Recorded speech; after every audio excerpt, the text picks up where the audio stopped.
Hello everyone, hope you're doing really well. The laws around visiting people in care homes and nursing homes have changed recently to make that more possible. And if that's something you were thinking about doing, visiting a loved one in a nursing home or in a care home, then I'd really like to encourage you to do it. I've put together 5 things to think about if you're thinking of visiting someone in a home, just to make your visit as helpful as possible, and so you can be as much of a blessing and an encouragement as you can. And I put them under the acronym PEACE. I think it's really important to remember that visiting the elderly and people who are unwell is something really dear to God's heart. It's like, for example, in the book of James, chapter 1, it says that one of the things God sees as true and pure religion is visiting widows in their distress. So if you are thinking of doing that, I'd really encourage you to. And here are 5 things to think about. So, under the acronym PEACE, so P is pray. And I know this seems obvious, but it's a very practical and helpful thing. This last year has been extremely difficult for people living in care homes and nursing homes. For many people, it's been very isolating. If you think of people with dementia, it's been very confusing, not being able to be close to family, not being able to be near to friends to hold their hand, having the people look after them with half their faces covered all the time. It's been a very confusing and strange year, especially for people living with dementia. So pray that God's Holy Spirit would be with that person that you're visiting, encouraging them, comforting them, making them aware of the presence of Jesus with them. Pray for the staff looking after them. It's been a hard year for them too. Pray for the whole home, that God's kingdom would come in that place. So P, pray. E is expectations. I wonder, what are your own expectations as you go to visit this person? If you haven't seen them for some time and they're ill or they have dementia, then it's possible they might have deteriorated. They might look different to the last time you saw them. So just prepare yourself for that. You might have expectations of when you're able to visit, and just be aware that that can change. So for example, if a home has a COVID outbreak or 1 or 2 people with coronavirus, then visiting may not be as easy or as possible for some time. So just be aware of that. Manage your own expectations. You might have to sit in a pod with a screen between you and the person you're visiting. It will probably be some time before you're able to hold their hand or to be near them. Some residents are now able to have one person go in and visit and actually hold their hand, and that's wonderful and really valuable. But that might not be you, so just manage your own expectations of what the visit's going to be like. For example, you might be speaking through a microphone through a window, and they might not be able to hear you very well, so be prepared for the frustration of that.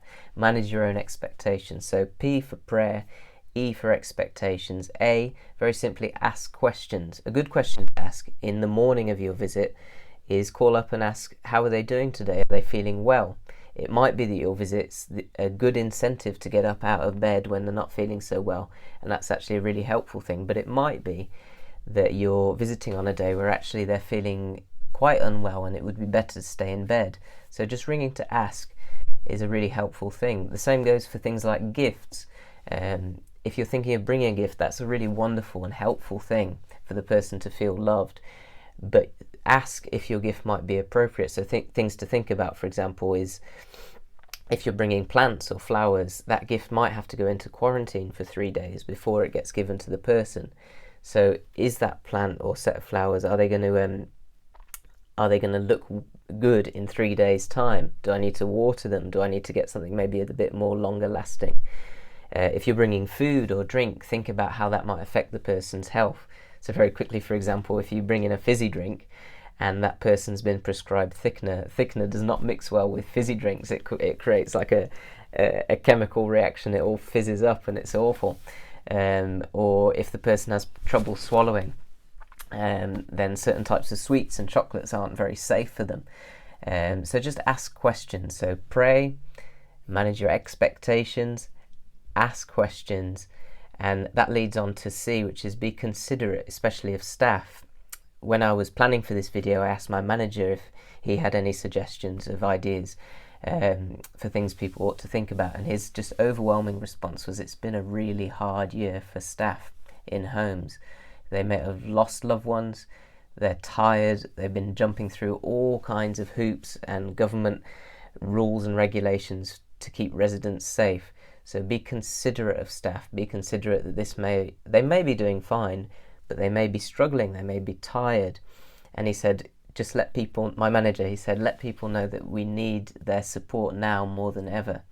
It's been a long and tiring year for a lot of care staff. If you think if one person goes off with COVID, that's them out of the rota then for 2 weeks. And so everybody else has to come in and cover that. And so everyone in most care situations, I think, has been working overtime. So be considerate of staff. They may be tired, they may be grumpy, they may be run down. So be considerate of how your presence, whether you're being a blessing to them or whether you're adding to their burden. I think that's quite important. So going through the acronym, we've got pray, expectations, ask questions, be considerate, and finally, and most importantly, E for encourage. So the person you're going to visit, they've probably had quite an isolating, quite a difficult year, as you may have done. But think about how you can encourage them as much as you can with your visit. I'm not someone who's very outspoken in my encouragement or in affirming people, but if you're like me, try to make a real effort to say things like, I'm really glad to see you. It's really wonderful to be here. I really wanted to come and visit you. It's really nice to be here and see how you're doing. I've been thinking of you. I've been praying for you. So just think about expressing those things in a way that the person can hear and understand and know that they're cared about. And the same goes for the staff looking after them. For me as a carer, the visitors that most encourage me are the ones that say, how are you doing, Paul? We've been praying for you. We're really grateful for the work you've been doing. Comments like that really help on a hard shift. So going through the acronym again of peace. Pray before you come. Pray as you're on your way to visit. E, manage your own expectations. A, ask questions. C, be considerate.